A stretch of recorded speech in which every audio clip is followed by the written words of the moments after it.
I got a lot of things to talk about tonight. First of all, I've stopped smoking weed. With black people, you didn't let me finish, motherfuckers. God damn. I'm sorry, black people, to break the news so publicly, but I can't smoke with you anymore.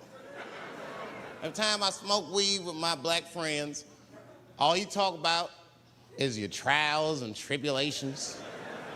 I'm sick of that shit. I got my own problems, nigga. That's a waste of weed. I'm smoking weed to run away from my problems, not take on yours.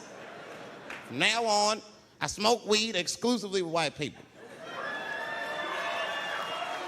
Calm down, motherfuckers. You win by default. You got good weed conversation. All white people talk about when they get high is other times that they got high. I can listen to that shit all night. Dude, remember at Frank's last week? It's fucking smashed, man. And catalogs everything they drink. 2 shots of Jaeger, tequila, 4 bong hits, man, beer, cheeseburger. That shit is great. Only bad part is you cannot pass out around white people. Every time white dudes pass out around each other, they always do some borderline gay shit when the guy's asleep. Frank fell asleep, so he like stuck a carrot in his ass and put shaving cream on his balls. Like, why, motherfucker? Why would you do that to a friend of yours? He trusted you enough to sleep around you. You gonna put a carrot in his ass? Is that nice? I tell you right now, if I put a carrot in a black dude's ass, a nigga will kill you when he wakes up for some shit like that. That is an automatic death sentence on the street. It's a rap for you. I'm gonna kill that motherfucker. I thought y'all was friends, baby. What happened? I fell asleep at his house, right? We was drinking, and I fell asleep at his house, and while I was sleeping, right? I'm just gonna kill that motherfucker, all right? That's all you need to know. And fuck carrots. But everybody's getting along. I see that shit. I see it all around. Blacks and whites don't fight so much. You know who don't have no beef with anybody is Asian people. I see how y'all be doing. Y'all just lay in the cut. Only people Asian people beef with is other Asian people. Like if you call a Korean guy Chinese, I've done this. They will flip out, hey! What make you think I'm Chinese? I am Korean. I look Chinese. Yes, motherfucker, you do look Chinese. That's why I said it. It's an accident. Nigga, to the untrained eye, you all look Chinese to me. It's a mistake. I'm not trying to offend you. Some people say all black people look alike. We don't get bent out of shape. We normally just call those people police, okay? Just learn to live with it. That's all I can tell you. Everybody's afraid of police now. I'm scared to death of these police. I am, nigga. I got a police scanner. First money I got, this is the first shit I went out, bought me a police scanner. I just listen to these motherfuckers before I go out, just to make sure everything's cool. You hear shit on it. Calling all cars, be on the lookout for a black male between 4'7" and 6'8". Staying in the crib tonight, fuck that. Gotta work on that alibi for a minute. Every black person needs an alibi. I do them impromptu joints. If I'm by myself and need an alibi, I'll just open up the windows in the apartment, turn all the lights on, start beating off right in the window. Look at me. Hey, everybody, look, it's me, Dave Chappelle. I'm crazy, I'm jerking off. Note the time, motherfuckers. It's 2:35. Look at me, I'm jerking off in the window, 2:35. Comedian Dave Chappelle, it's June 10th. Note the time.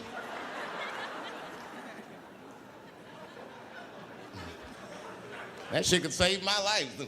Officer David Chappelle couldn't have done that. I saw him in his window masturbating from 2:35 to 2:37. I'm certain of it. He was standing on a clock and holding a calendar and today's paper. Fuck, I need an alibi. I can't be no celebrity. This shit is just the worst. I'm seeing it. I see why stars are crazy now. These motherfuckers. I went to Disney World with my kids, which is a big deal for me. I don't get to see my kids so much. I do Chappelle show 20 hours a day, sleep for like half an hour, raise my kids for 10, 20 minutes, and I go back to work. Now, This particular day, I got to hook up with the kids. We went to Disney World. Everybody at the park, fucking everybody. Hey, Rick James, bitch. Hey, I'm Rick James, bitch. It's like, hey, man, hey. You mind not calling me a bitch in front of my kids? Time out, motherfucker. We take a day off. Even Mickey Mouse did it. I said, this is the most unprofessional shit I have ever seen in my life. Rick James, bitch. Oh, I was fed up. I caught that motherfucker with an uppercut. Bop! Knocked his head clean off. Everybody was screaming. Oh my God, oh my God. Mickey Mouse is Mexican.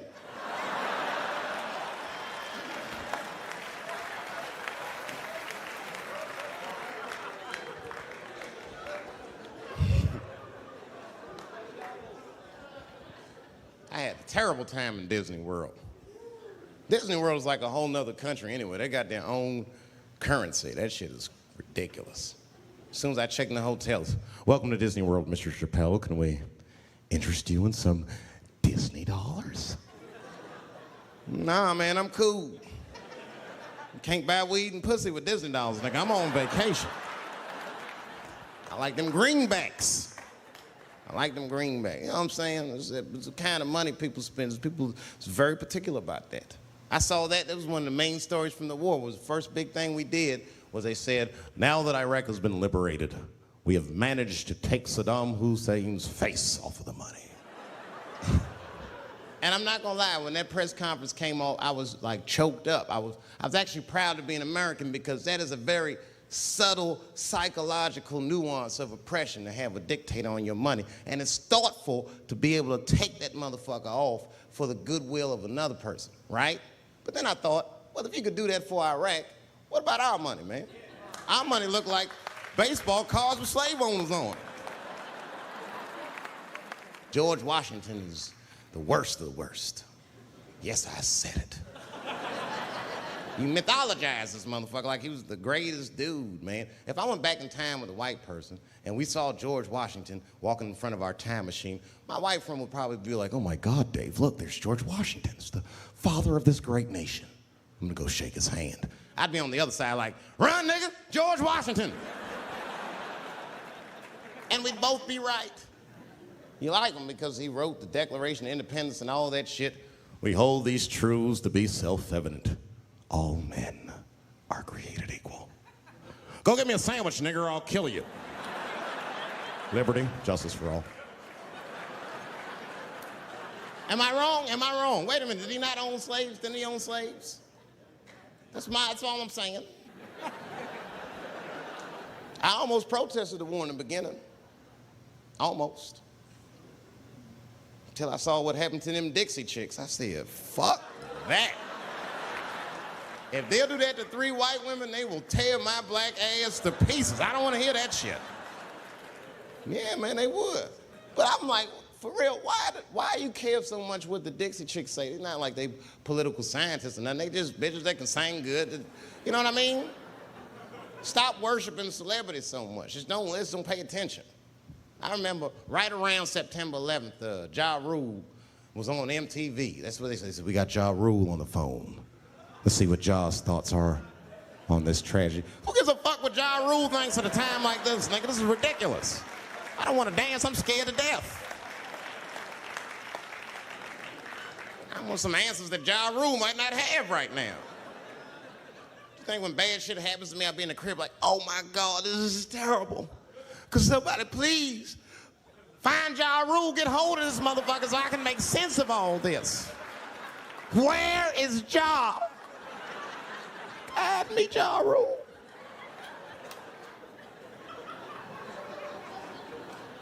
I don't even know why people listen to me. I'll say anything, nigga. I've done commercials for Coke and Pepsi. I don't give a fuck what comes out of my mouth. I just say what it takes. Whatever it takes, that's what I'm saying. If you want to know the truth, can't even taste the difference. Surprise! All I know was Pepsi paid me most recently, so tastes better. It's pretty much how the game goes. I'm just being real, man. There's too much goo-gagging over celebrities. People don't know what's fake and what's real anymore. That's why Bill Cosby got in trouble. Look what happened to Bill Cosby. Bill Cosby said some real shit, and the whole world freaked out on him. For what? For having an opinion? Just because he was selling pudding pops for the last 40 years, people forget that he's a nigga from Philly in the projects, and he might say some real shit from time to time. It's not that big of a deal. I spoke at my old high school, and I told them kids straight up, if you guys are serious about making it out of this ghetto, you gotta focus, you gotta stop blaming white people for your problems, and you've gotta learn how to rap or play basketball or something, nigga. You're trapped. You are trapped. Either do that or sell crack. That's your only options. That's the only way I've ever seen it work. You better get to entertaining these white people, nigga. Get to dancing. Go on out there and be somebody.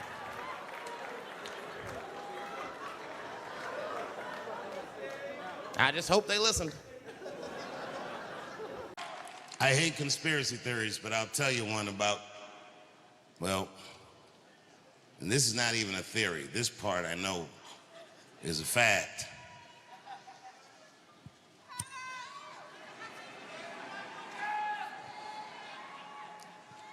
Did you know when I left DC and moved to New York in the 90s, that New York City Police Department had a hip-hop police task force? Did you know that? And this task force would follow anybody that was involved in hip-hop culture around. Not just rappers, drug dealers, because they thought that it was connected somehow. Even young comedians like me. Anybody that was just on that scene, they knew who everybody was and what everybody was doing. And back in those days, I used to go to nightclubs, but sometimes I'd go to a club and the lights would be a little bit different. And I didn't notice, but the OGs would pull me aside and be like, careful in the club, nigga. They got the FBI lights up. Which meant that the lighting was strange because the party was under surveillance, and they were just telling me to watch my back. And you know, I wasn't doing anything wrong anyway, nigga, just having a good time. Now, did you know that that task force was invented originally to follow just two people around? Those people was a guy named Christopher Wallace, AKA the Notorious B.I.G., and Sean P. Diddy Combs. Now, why is that? That this nigga has been under surveillance for at least 30 years, but just now they noticed that he racketeers and beats up bitches. I bet you, if he was doing all that, I bet you they seen him doing it for a long time. But why now? I don't know. It was strange in this case. Nobody called the police, except for Kid Cudi.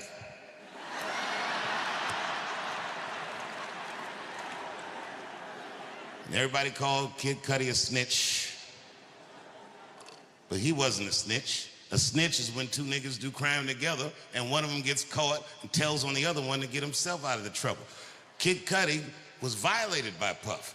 He alleged that Puff blew up his motherfucking Porsche with a Molotov cocktail and didn't stop there. He said he then alleged that Puff broke into his house and opened this nigga's Christmas gifts.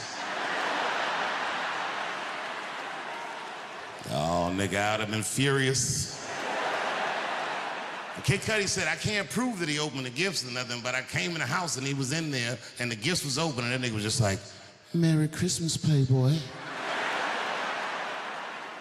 So what was Kid Cudi supposed to do? He only got two choices. Either A, you're gonna have to do some gangster shit to this nigga that he's gonna have a hard time proving. Or if you're not built like that, and I do not believe that Kid Cudi is built like that, your last option is B. You gotta call the police. Good for Kid Cudi. He did the right thing. I, on the other hand, I'm built like that. If this nigga fuck my family's Christmas up, you better believe I'm gonna make him suffer for that shit. And niggas are gonna come up to me and tell me all about it and not even know I did it. Oh my God, Dave. Oh, did you hear what happened to Puffy? Oh my God, no. What happened?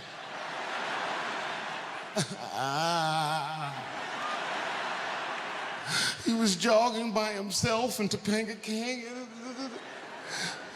A falcon came out of nowhere and killed this nigga. Oh my God.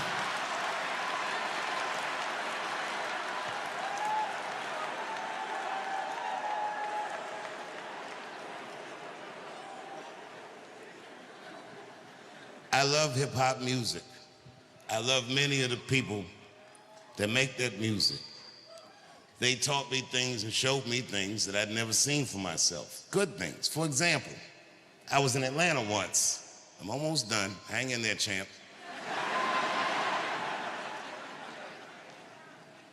I was in Atlanta, and a rapper named T.I. called me up. Now, at this time, I didn't know him well. I know him better now, but I knew him well enough that he'd have my phone number. And the nigga called me up. He was like, Dave, I heard you was in my city. He said, I want to show you the real Atlanta. I said, fuck yeah, nigga, let's go. He said, meet me downstairs in your hotel valet. So I went downstairs. I thought he was fucking around, but when I went down there, he was outside in the valet, sitting in a purple Phantom. This car must have been $1.5 million. Beautiful purple color with ivory white seats. It's the kind of car that you gotta have a chauffeur to drive, but for some reason, this nigga was driving it himself. And I didn't ask no questions. I just jumped in the car, and man, he showed me Atlanta, everything. Outkast and them started rapping over there, and Future used to play in the playground over here. And then he sold the car up and he pointed to a house and he goes, and Martin Luther King grew up in that house right there. And he raised his children over here. And that's the church he preached in over there. And then we stopped at a red light, and these little black kids rushed the car from either side of the intersection with water bottles. These kids in Atlanta, if you know, they're called the water boys. Their whole hustle is they sell water to people who are stuck in that hot Atlanta traffic. I didn't know that. I just saw these young niggas running up on the car, so I locked the door like, fuck that.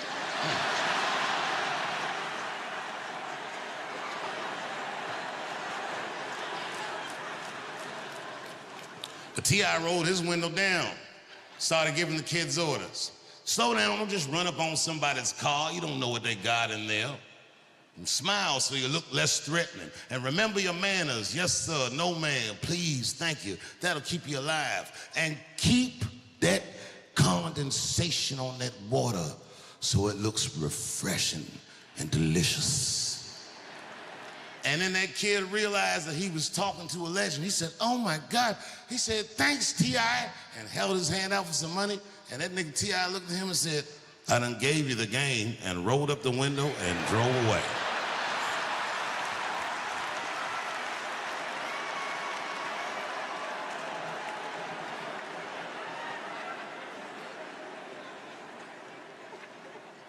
That night, I did my show, and when I got off stage, T.I. was backstage with a friend of his that I didn't know. I just knew his friend was somebody because everyone was acting all excited that he was back there. So I asked him, I go, yo, Tip, who's your man? And he's like, oh, that right there? He goes, that there is the future of hip hop. And I was like, nigga, will you just calm down? So then I asked the dude, I said, yo, my man, I said, what's your name? And the dude looked over, he said, I'm Nipsey.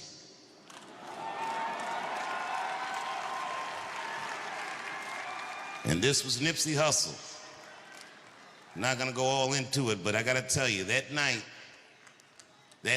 me and T.I. and Nipsey went out, and we had a fucking blast. Good time, not a freak-off fun, but fun.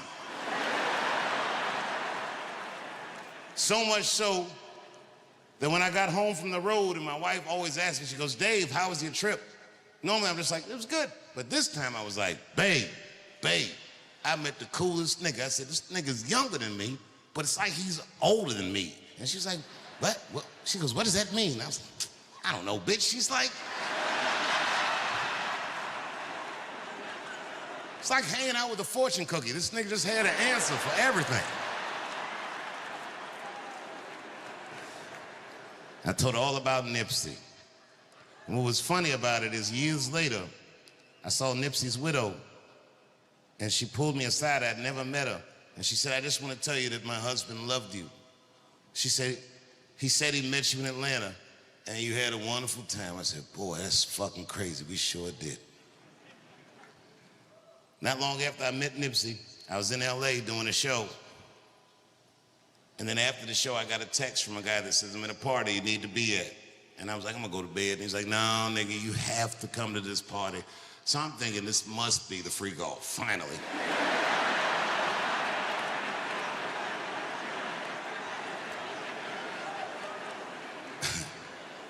And the party was at a place that I'd been to a million times, so I wasn't excited about being in that place. But when I walked in, it just was different. It was popping.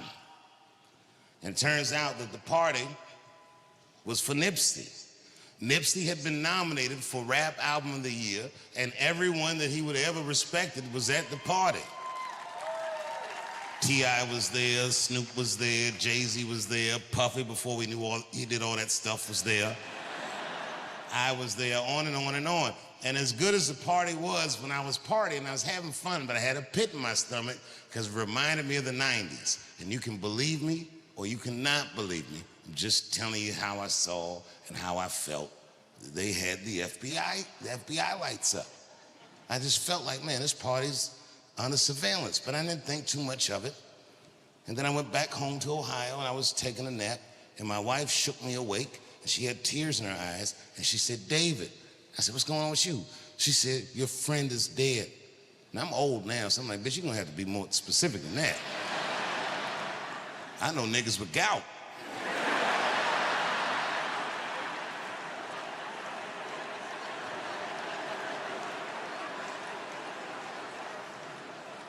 But it was Nipsey.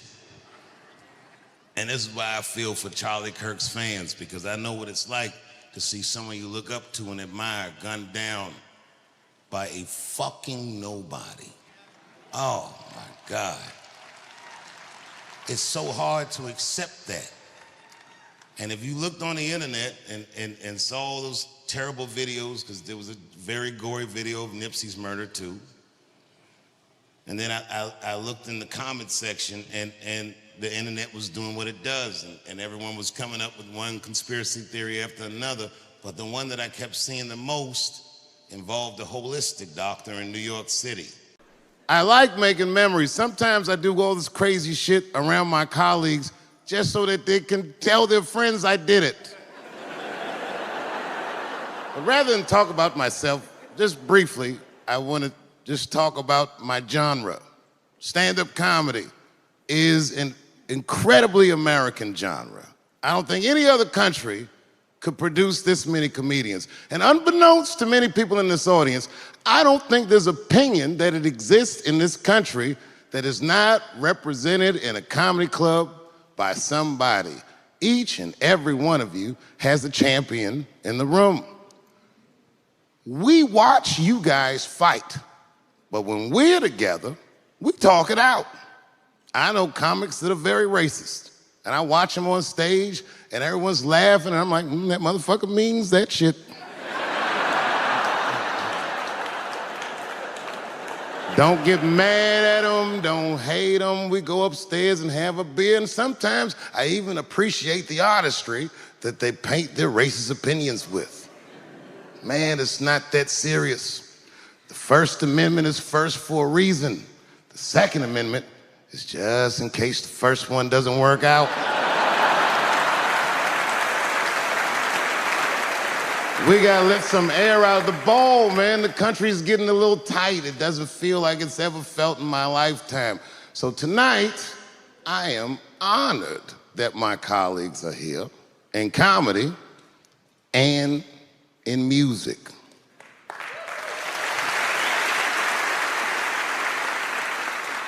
And I want everyone in America right now to look at me.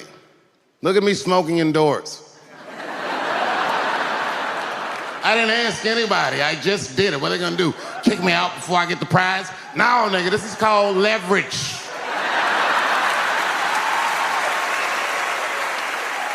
The thing that I liked best about tonight was that I saw so many people from different parts of my life, like friends that I grew up with here in DC, friends of mine from Ohio then and now, friends of mine from comedy clubs, all the fucking musicians that blew my mind. You guys have no idea how you inspired me.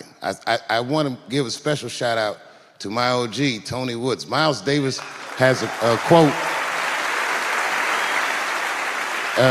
It's one of my favorite. Miles Davis said so much cool shit, but one of the things he said I always loved, he said, it took me years to learn how to play like myself.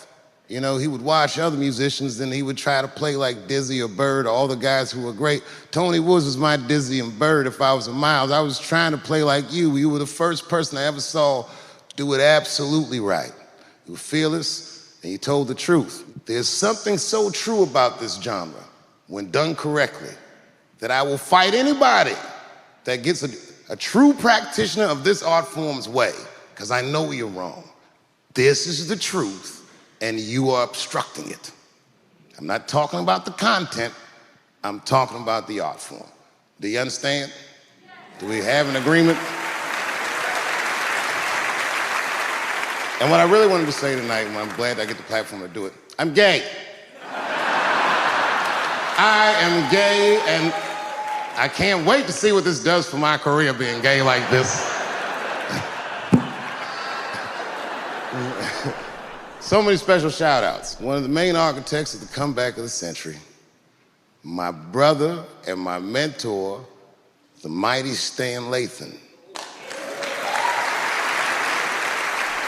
I never dreamed that I would be able to work with someone as great as you. These last 5 specials, straight fire. I wouldn't want to do another special with anybody else but you. So eat your motherfucking vegetables and live as long as you can, because we doing a few more of these bitches. Neil Brennan, your speech made me cry, because it reminded me of all those hard days of work and all that money I never got for it. The other real special shout out I gotta make, because none of this would have been possible on any level without this person, is my mother. Mom. My mother.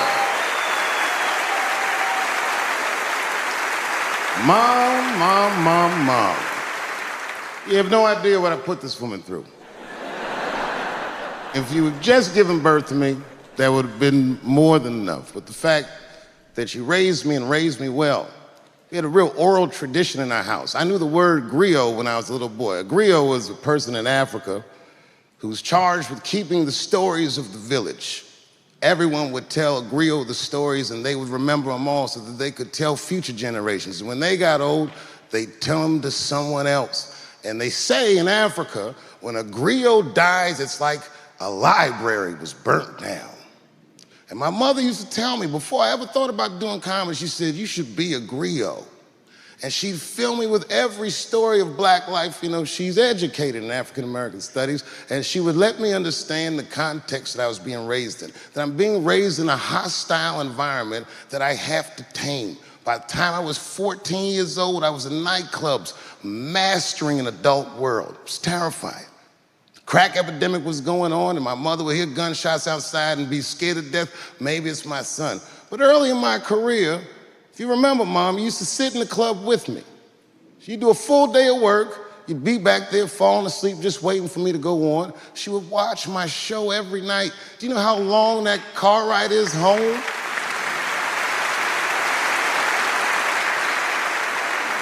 How many of you have ever heard your mother say, pussy jokes were a little too much tonight, son?